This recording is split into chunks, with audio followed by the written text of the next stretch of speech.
Catholic Mobilizing Network works to end the use of the death penalty and promotes restorative justice. Let the church always be a place of mercy and hope. My name is Janine Geske. My history was I was a sixth grade teacher once upon a time.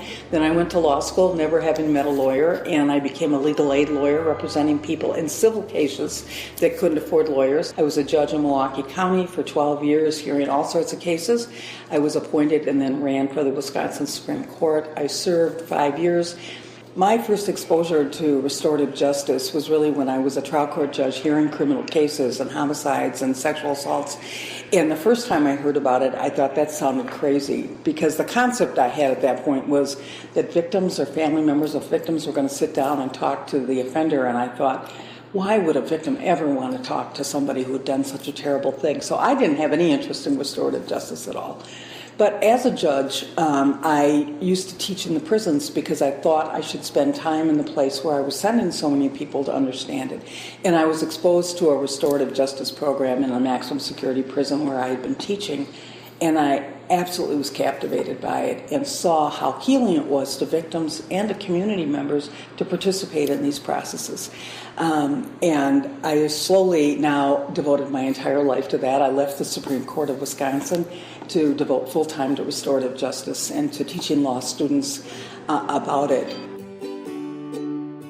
Briefly, I'll explain what the concept of restorative justice. It's often drawn as a triangle. There are 3 points. The first being the victim, and it's restorative justice, at least as we do it, is very victim-focused. We focus on the victim and the harm that's been done.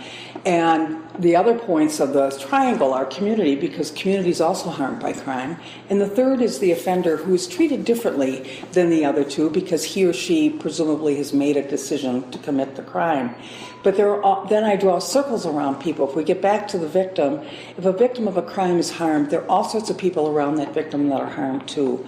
Family members, friends, colleagues, church members, and they get impacted. So we look at those ripples. And around the offender, we often forget the children of the offender, the brothers, the sister, the parents. So the first question you ask in restorative justice is who is harmed? And all those people and institutions are harmed. The second point is what was that harm? And in the court system, we may say, well, there was a television stolen and that was worth $500.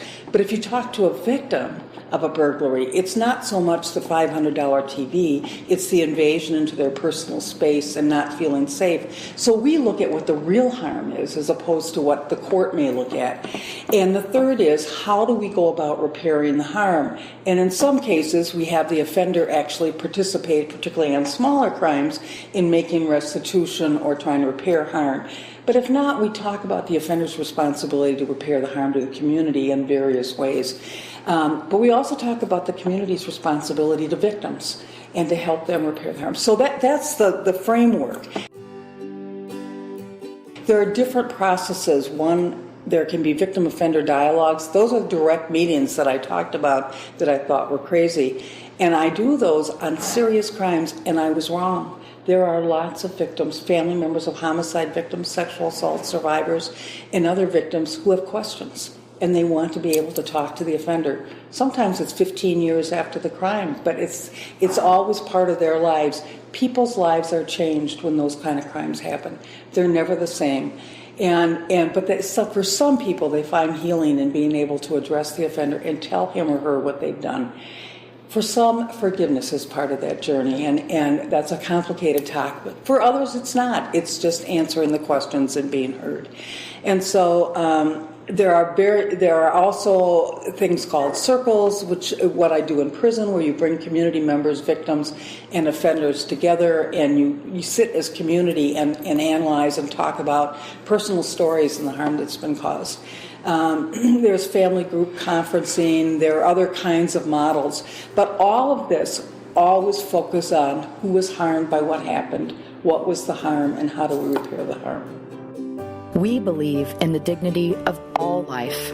Catholic Mobilizing Network, to end the use of the death penalty and promote restorative justice.